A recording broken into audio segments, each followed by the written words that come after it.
Hey everybody, William Davis with a.p.c. Photography and WDCD Media. I'm here to talk about live production using the OBSBOT Tail 2. Now, a lot of people have not heard of this camera, and I'm someone who loves PTZs. I've been using the Canon PTZs for a while, and I'm going to switch over to the camera now. So this is the OBSBOT Tail 2. And so far it has become my favorite sub 110D PTZ camera or social media camera, period. Now I'm going to talk today mainly about desktop productions and what makes it so great for that, and event productions. And I'm probably going to do about 4 or 5 different videos because surprisingly, this camera does a lot. First off and foremost, they have a great app. So if you're in the desktop production side, you'll want to have the ability to access almost everything you need in a singular app. And this is it right here. Let's kind of walk through this before we start getting through what the camera can do. You can record onto your SD card. You can see a virtual preview of what you're doing. In this case here, I'm utilizing that preview for the stream, so we won't be able to do the preview there. I'll explain that in another video.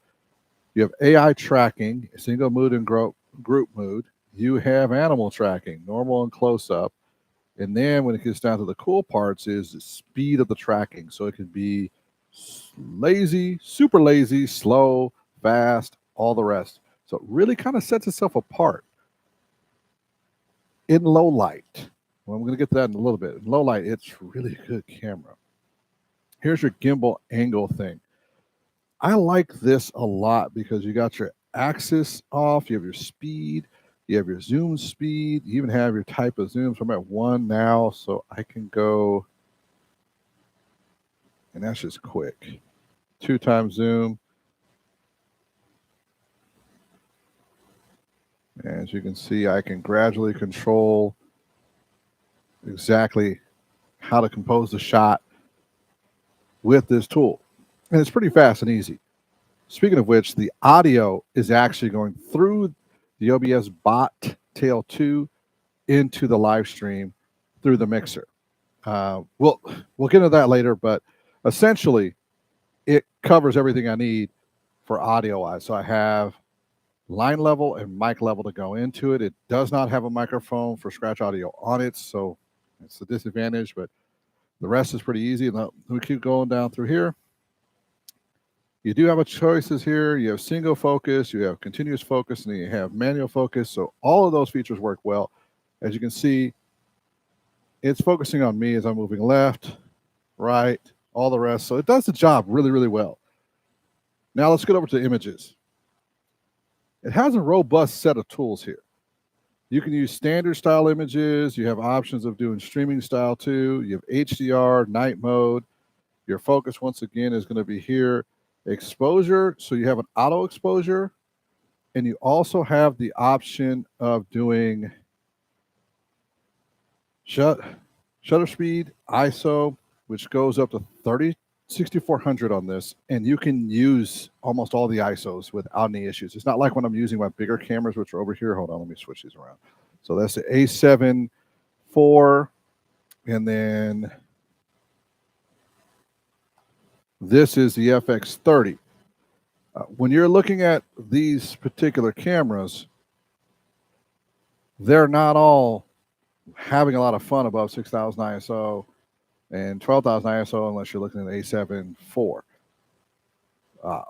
This just seems to work really good. It sends a really clean signal. I don't know how much processing they're doing to make that happen, but it's overall excellent.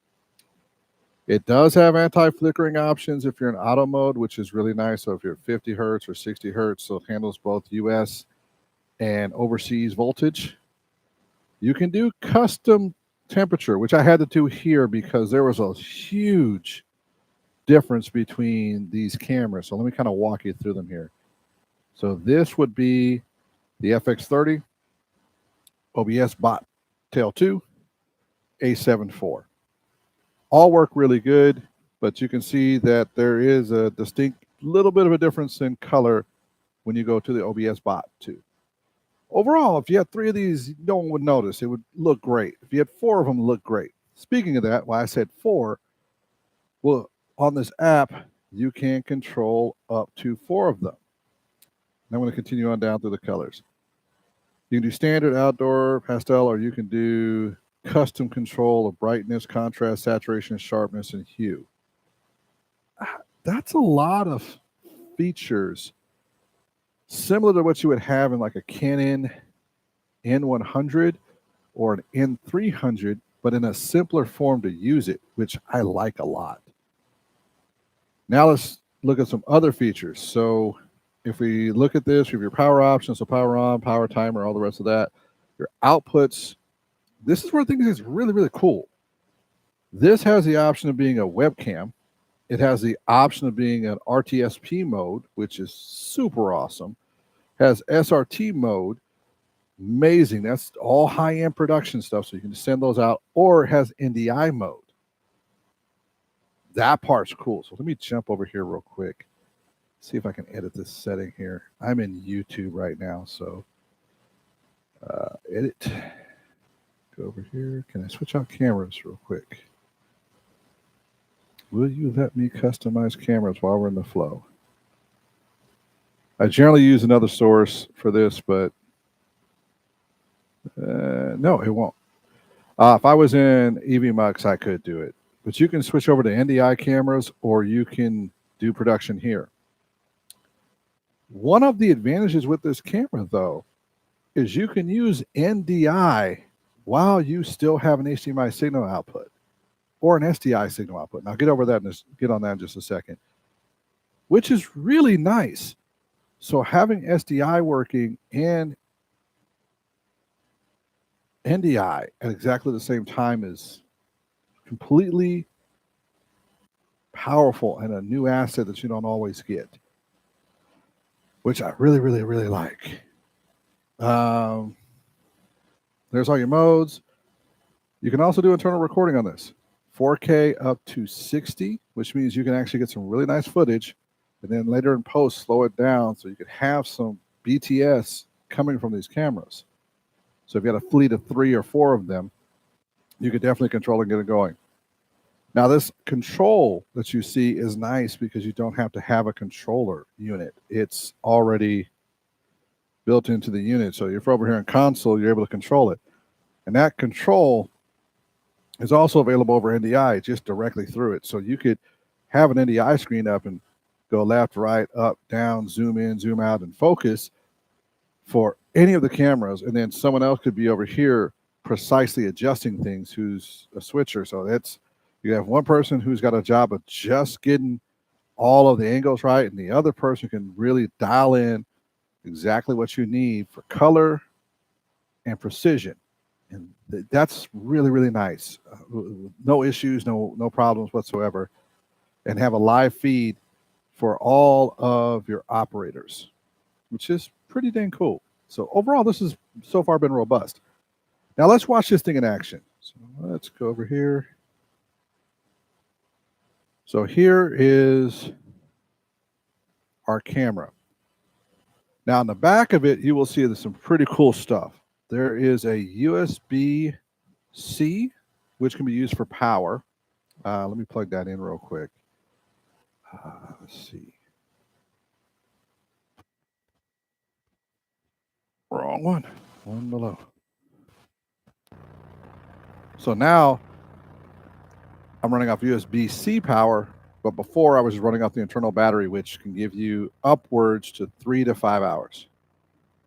You heard me right. Upwards of 3 to 5 hours of just the battery by itself. So you could run a bunch of these in the room with really bad power situations and be just fine. Another feature that's really nice in this too, it does have power over Ethernet options. Just letting you know, there's a lot to this in the daily production side. Now let's watch this thing in action. So here's your panning left, up. Now I've got it set at a really slow pan, so let's get this faster. So as you can see, you can go faster if you want to. And it works really, really good. And there you go. Let's look at that lens on there. As you can see, it's a premium looking product.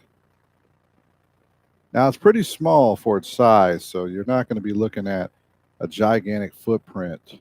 This could literally be set on a desk. Let's slow that.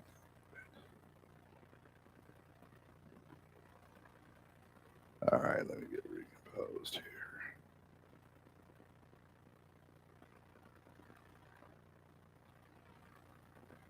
Couple quick things I want to point out. So you got the two USB slots here. This one is for your webcam. This one is for power. Got an Ethernet port right here. You have an SDI port, which is a 3G port, by the way.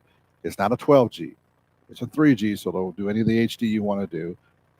HDMI port, which I'm using right now, that is 4K, and it is up to 60 frames per second, so you do get 4K 60 out, which is beautiful on this. One more for you.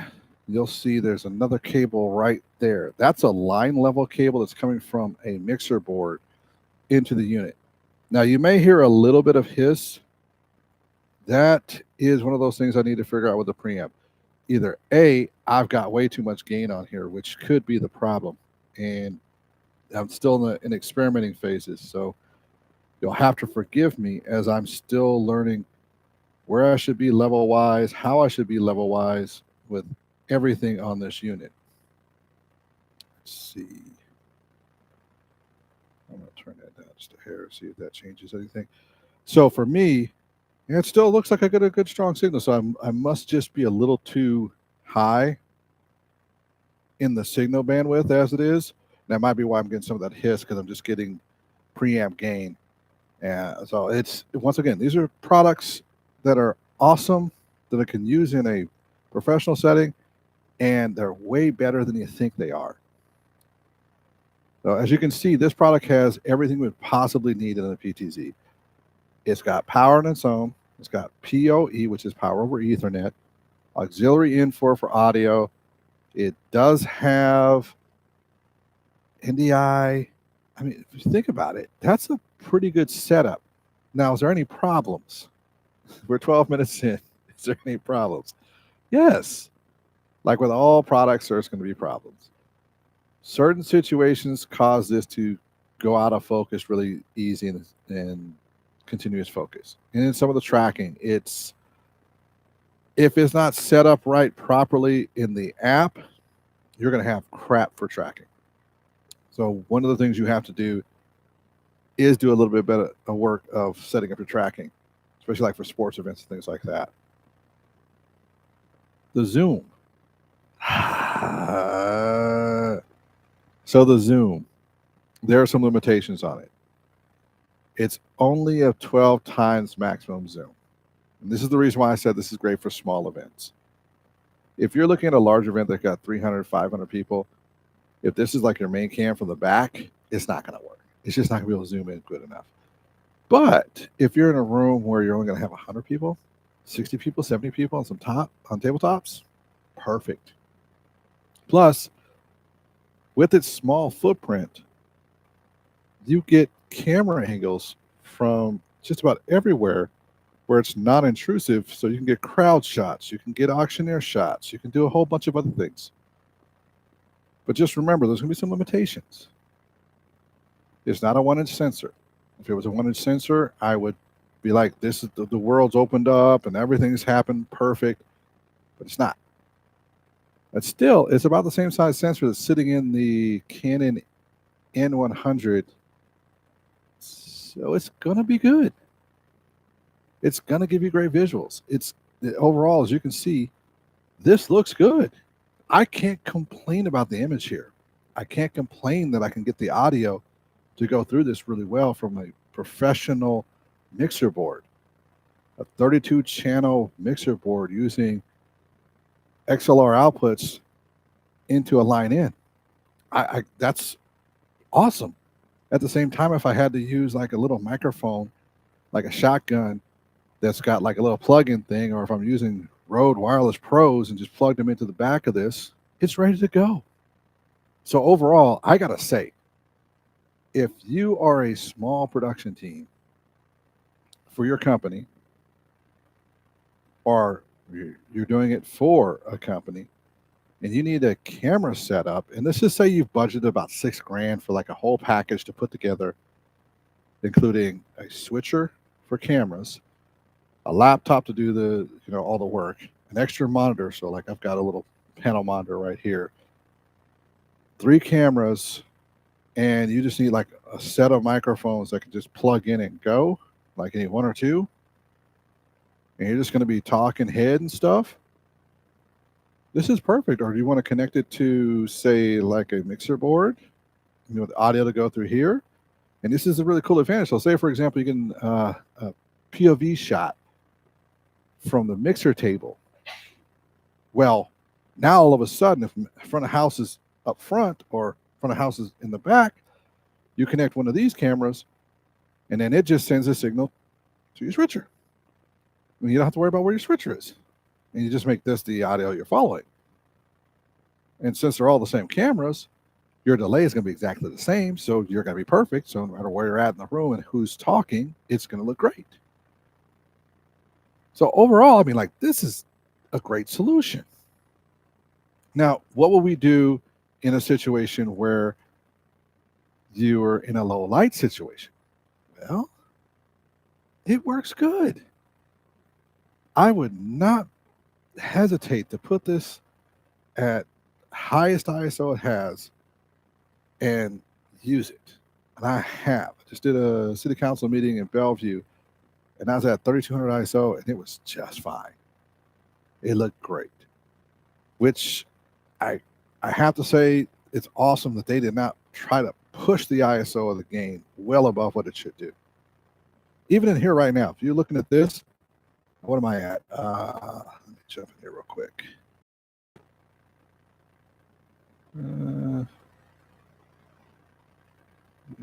Get out of that.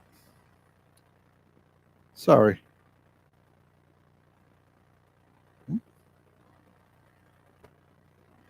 Okay.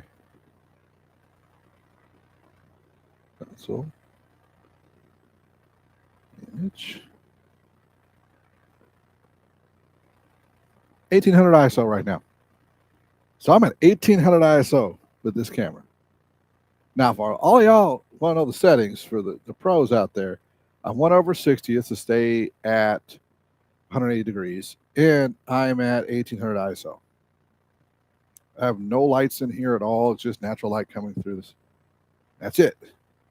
And it's still looking good. You can't ask for anything better than that. You really can't.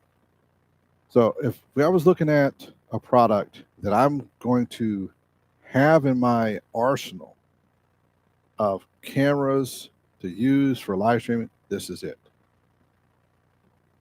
The next jump up for me are the N500s or the Sony editions, basically for reach and the 1-inch sensors.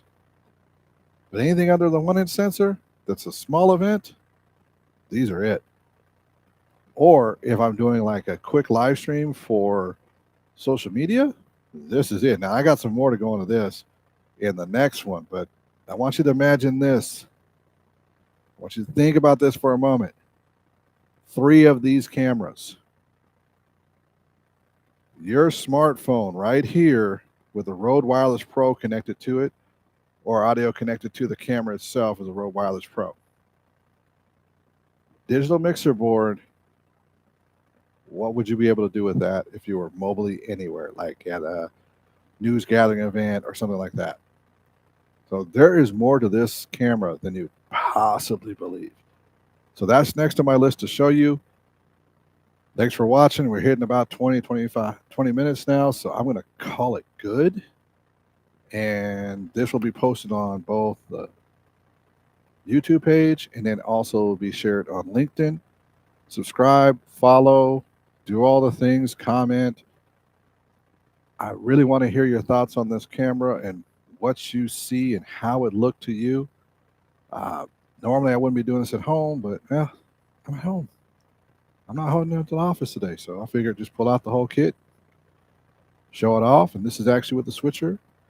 This is with two of the cameras I use all the time in production. And here's a comparison real quick between the cameras. So this is the FX30. This is the A7 IV. Now, yes, I can see finer details on my head there over this. But this doesn't look bad at all. I mean, we're comparing a $1,200 unit versus $4,000 or so with the lens I've got on there. So it better beat this camera. So overall, this is awesome. Thanks for watching. Y'all take care. Peace.